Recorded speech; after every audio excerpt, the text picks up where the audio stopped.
Bulletin की शुरुआत India news के साथ। नमस्कार, आपके साथ हूं मैं राजीव शर्मा। उत्तर प्रदेश में मेरठ के सरधना इलाके में 8 महीने पहले 2 मासूम बच्चों की गुमशुदगी ने पूरे गांव को झकझोर दिया था। लोग कहते थे तंत्र मंत्र के चक्कर में बच्चों की बलि चढ़ा दी गई। अब 8 महीने बाद उसी इलाके के जंगल से मिली एक बच्चे की खोपड़ी ने उस खौफनाक सच को फिर से जिंदा कर दिया। ये कहानी है अंधविश्वास की हैवानियत की और इंसानियत के गुम हो जाने की। जंगल से मिली इस खोपड़ी ने एक बार फिर से समाज के अंधेरे को उजागर कर दिया है। आस्था और अंधविश्वास की रेखा मिट चुकी है। जहां इंसानियत दम तोड़ देती है और मासूमियत मिट्टी में मिल जाती है। जब इंसानियत मर जाए और अंधविश्वास जिंदा हो जाए तो हर जंगल से बस खोपड़ी मिलती है, जिंदगी नहीं। रिपोर्ट देखिए।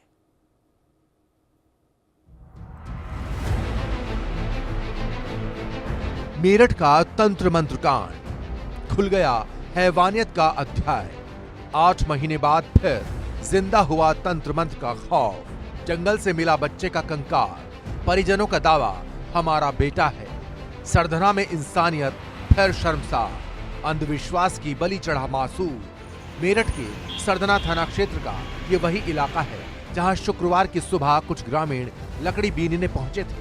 तभी झाड़ियों के बीच उन्हें कुछ हड्डियां और एक खोपड़ी दिखाई दी। पहले तो सब कुछ जानवर का लगा, लेकिन जब खोपड़ी का आकार देखा तो लोगों के होश उड़ गए। फौरन पुलिस को सूचना दी गई और कुछ ही देर में पुलिस और फॉरेंसिक टीम मौके पर पहुंच गई। फॉरेंसिक टीम ने पूरे इलाके को सील किया, साक्ष्य जुटाए और अवशेषों को जांच के लिए कब्जे में लिया। शुरुआती जांच में साफ हुआ कि ये किसी बच्चे की खोपड़ी है जिसकी उम्र करीब 8 से 10 साल रही होगी। और जैसे ही ये खबर गांव में पहुंची, वहां मातम पसर गया, क्योंकि सबको याद था 8 महीने पहले हुई वो दर्दनाक घटना।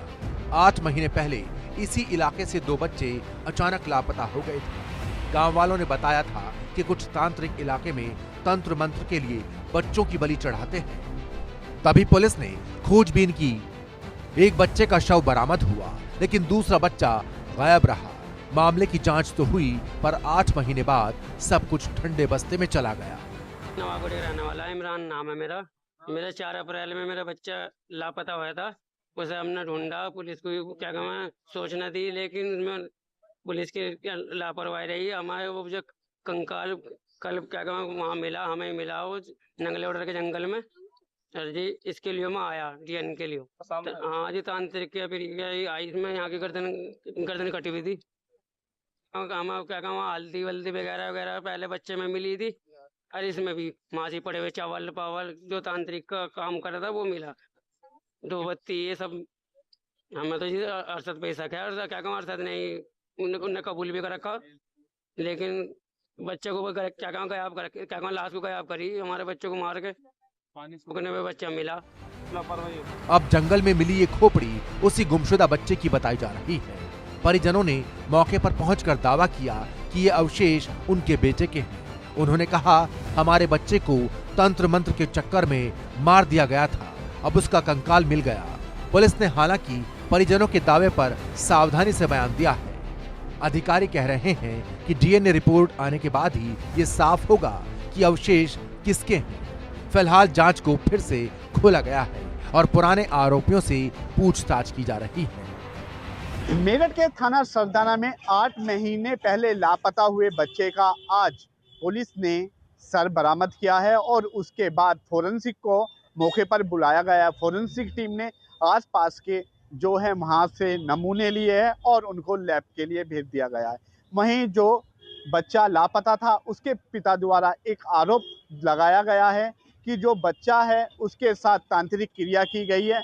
वो पुलिस मेरठ पुलिस तमाम बिंदुओं को लेकर अब जांच कर रही है कि बच्चे जो गायब हुए थे उसके साथ क्या क्या किया गया है। उन तमाम सारी चीज़ों को लेकर अब मेरठ पुलिस की जो जांच वो आगे बढ़ रही है और मेरठ पुलिस अब आसपास के जो लोग हैं उनसे भी पूछताछ कर रही है और सीसीटीवी को भी खंगाल रही है। मेरठ से इंडिया न्यूज के लिए पंकज गुप्ता। घटना के बाद गांव में दहशत का माहौल है। लोगों में आक्रोश है कि इतने महीने बाद भी अपराधी खुले घूम रहे हैं। भीड़ का कहना है कि आरोपी तांत्रिक और उसके साथियों को सख्त सजा मिलनी चाहिए। अंधविश्वास के नाम पर बच्चों की बलि 21वीं सदी के भारत में भी ये सच हैरान करने वाला है, जहां विज्ञान की बात करने वाला समाज अब भी तंत्र मंत्र के नाम पर खून बहाने से बाज नहीं आ रहा। मेरठ पुलिस ने अब इस मामले को पुराने केस से जोड़कर दोबारा खोलने की बात कही है। संदेह के घेरे में पहले से चिन्हित तांत्रिक और उसके सहयोगियों को हिरासत में लेकर पूछताछ की जा रही है।